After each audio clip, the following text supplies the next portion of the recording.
Emmanuel Philibert de Savoie est un papa fier.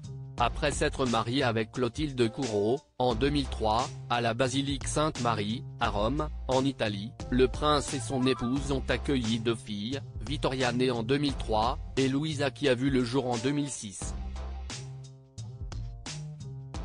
Ce dimanche 25 février, le fils unique de Victor Emmanuel de Savoie, décédé au début du mois de février, a partagé la couverture d'un célèbre magazine sur laquelle sa fille aînée fait la une à travers sa story Instagram. Il s'agit d'ailleurs de sa première couverture. L'héritière de la couronne italienne apparaît souriante dans un ensemble en maille marron.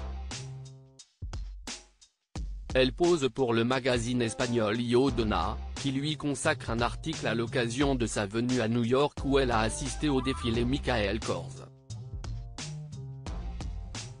Dans les colonnes du média, elle aborde la monarchie et son avenir au sein de celle-ci.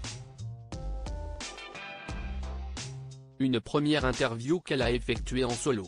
Sur l'image partagée par son père, Emmanuel Philibert de Savoie a également ajouté un tendre cœur rouge.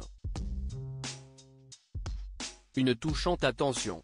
Vittoria et Louisa de Savoie, leur évolution physique. Vittoria de Savoie, comment elle se prépare à son futur rôle depuis la mort de son grand-père, elle est officiellement la nouvelle prétendante au trône d'Italie. D'après la loi, son père devait accéder au trône si la monarchie était restaurée. Mais Victor Emmanuel avait fait abolir la loi salique. La princesse Vittoria est donc à présent l'héritière de la maison de Savoie, son père ayant annoncé vouloir abdiquer en sa faveur.